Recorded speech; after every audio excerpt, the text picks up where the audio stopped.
राज्यभर गाजत असलेल्या बनावट शालार्थ आयडी घोटाळ्यात नाशिक पोलिसांनी आतापर्यंतची सर्वात मोठी कारवाई करत मुख्य आरोपी तथा भाजप पदाधिकारी संजय गरुड याला अटक केली आहे। सोलापूर जिल्ह्यातील नातेपुते येथील त्याच्या फार्म हाऊसवर छापा टाकून पोलिसांनी त्याला ताब्यात घेतलाय। तपासात नाशिक, जळगाव, धुळे आणि नंदुरबार जिल्ह्यातील तब्बल 841 शिक्षक व शिक्षकेतर कर्मचाऱ्यांच्या नावांचा गैरवापर झाल्याचे उघड झालंय।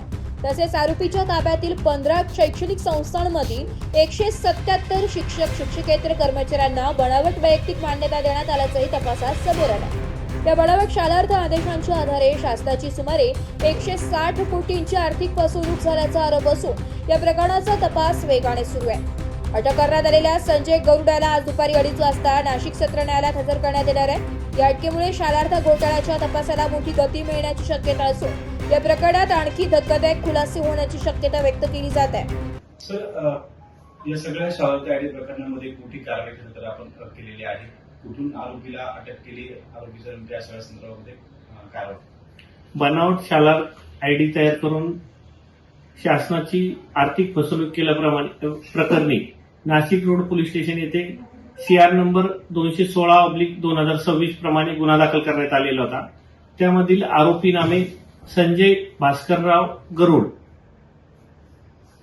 यास नातेपोते जिल्हा सोलापूर येथील एका फार्म हाऊसवरून अटक करण्यात आलेली आहे। सदर गुन्ह्यामध्ये आतापर्यंत 200 पेक्षा अधिक शाळांमधील बनावट शालार्थ आयडी केल्याप्रकरणी 1200 पेक्षा अधिक आरोपी निष्पन्न झालेले आहेत। घोटाळ्याची सध्याची व्याप्ती ही 160 कोटीची आहे। सर, या सगळ्या संदर्भात आपण तपास करताय, किती आरोपी आतापर्यंत अटक झाले आहेत, शोध अनेकांचा सुरू आहे। नेमकं या सगळ्या प्रकारामध्ये शिक्षण संस्था पण किती आहे, काही माहिती आहे आपल्यापर्यंत? आतापर्यंत सदरच्या गुन्ह्यामध्ये 5 आरोपी अरेस्ट करण्यात आलेले आहेत आणि शिक्षण शाळा ज्या आहेत त्या 200 पेक्षा अधिक निष्पन्न झालेल्या आहेत।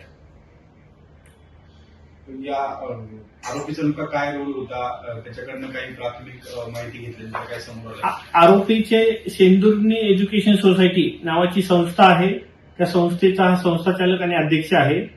सदर शाळेतील 150 पेक्षा जास्त शिक्षकांचा बनावट आयडी केल्याचे तपासात निष्पन्न झालेले आहे।